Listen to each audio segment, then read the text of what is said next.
Championships. I'm not going to go into it.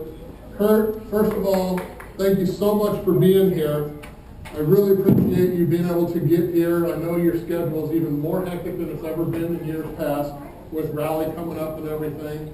Tell us, first of all, who you brought with you. Well, that's my new fiance, Sarah. Yeah! Just 2 weeks ago, so I'm excited about that. Sorry I'm late, was stuck in traffic in LA, but yeah, I've just been busy.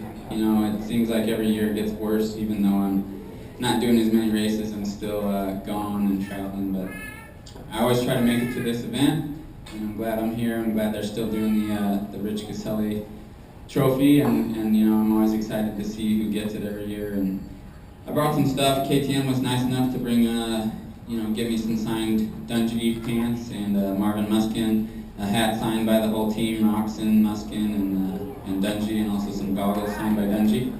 And also I have a jacket. That's the rally jacket that I wore at Dakar this year. Yeah. So one of my rally jackets, and another rally jacket from Mark Coma. That's the Dakar one.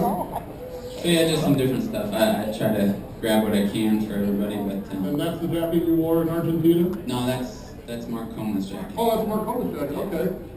He's another KTM rider. So. Okay.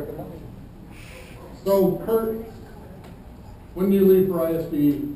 I fly out Sunday for ISD. It's in Sardinia. It's a little island off of Italy, and 4 days after the ISD is over, I start the rally in Morocco, which is northern part of Africa there, and that's a 7-day rally. And so I get home from that. I'm home for like a week, and then I head down to Baja for the Baja 1000. Be down there for 2 weeks, and so it's a little busy. I'll be gone for like a month, but then all of December I have off, just getting ready for Dakar, which starts first of the year, and I'm looking forward to that. So. Can you just tell us a little bit? You were thrown into Dakar with a week's notice. No really rally experience. You got down there and basically soaked up like a sponge from your teammates how to read the rally book and basically do rally. Can you just give us a little bit of insight about what that was like with a week's notice, and talk about going in there and not really having done any rallies before and having a week to prepare for it? Yeah, Dakar is, if some of you don't know, it's the biggest off-road race in the world, and it's a 15-day race, over 5,000 miles, and it used to start in Paris and go all the way through Africa to the bottom. And now they moved it to South America, so it's just a big loop or just a point-to-point race down in South America. So I got the call in December of last year, and my boss asked if I wanted to race, and I said, yeah, sure. And he said, well, it starts in a week, and I thought he was talking about the following year. So I had to give him an answer right there on the phone, and I said, yeah, I'll go, no problem. I guess I'll pack my bags. And so it was kind of a last-minute thing, but I'm really just grateful that I was able to do that race. It's really expensive to sign up. The entry fee is $100,000 just to race it. And so KTM took care of that, and I just showed up with my gear and with no idea what to do, and they started telling me how to navigate. You have to race the whole race from a piece of paper that's on a scroll on the front of your bike. It's called a road book. And so as you're riding, you're reading directions and having to go off of your mileage and a cap heading. So it's definitely different from anything I've done, but it took me a while to pick it up and feel comfortable, and it's fun. It's a big race. There's a lot of people. It's a long adventure, so I definitely enjoy it. It didn't take you a whole lot of time to pick it up because you ended up winning a stage or two there in Dakar, didn't you? Yeah, I won 2 stages, but it's you need experience to do those types of races, and to be up front at the end of the race, you got to be very patient and just take your time. So I have 3 years with KTM now. I signed a deal with them to do the rally for 3 years, so it's kind of a new chapter in my career, and I'm looking forward to that, as well as getting hitched. She keeps bugging me that I don't have my schedule of races next year, so she can't plan the wedding yet. I think that's normal for racers. So I'm looking forward to that, and next year will be a little different for me, but I'll obviously be living in the same place, and I'll be back here again next year. Great. Can you just talk about the team real quick and just run down the team members for ISDE coming up here? Yeah, the ISDE, I've been doing that. This will be my 11th year going, and it's exciting to go to different countries and ride and be with different guys. And this year we have a great team. Zach Osborne, who's a big motocross name, got picked for the team, and he's going to be riding with us he'll be on a 250F. So it'll be interesting to see how a motocross guy does in a real off-road race. And also Mike Brown will be on the team.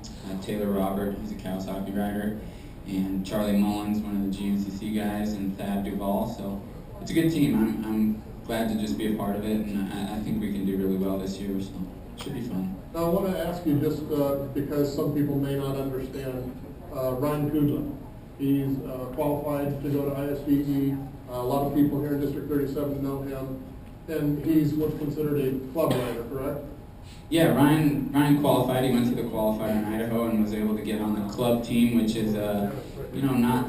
There's a trophy team, and just under that is a club team, and so the club riders are more of privateers, but that doesn't take anything away from the fact that they're racing the exact same race that I am, doing the same tests, and so it's really it's kind of harder for the club guys to get over there on their own expense with their own bike or rent a bike and have to do all the logistics themselves. And I'm obviously lucky enough to have KTM take care of a lot of that for me, but Ryan's a great rider. I think he's going to do really good. He's going to enjoy himself and definitely get a lot of experience. I feel like anytime you race around the world in a different country, you come home with a little different outlook, and that experience helps you grow and kind of develop into a more mature and patient rider.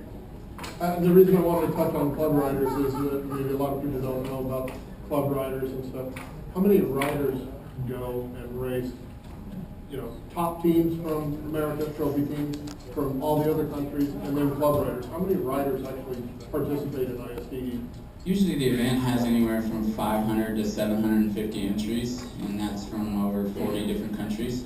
And so there's a lot of people, and just to see that involvement from around the world, it's pretty cool. It makes you feel like you're part of something big and exciting. And ISDE's been going for 85 years. They took only 2 breaks, and that was during World War II and something else. And so it's a tradition. It's a big a big deal in Europe. It doesn't get known that well over here. Kind of the Olympics of motorcycle racing. Yeah, it is an off-road world, but it's just something that I enjoy doing, and I'm just glad I get to travel and ride my bike and different places.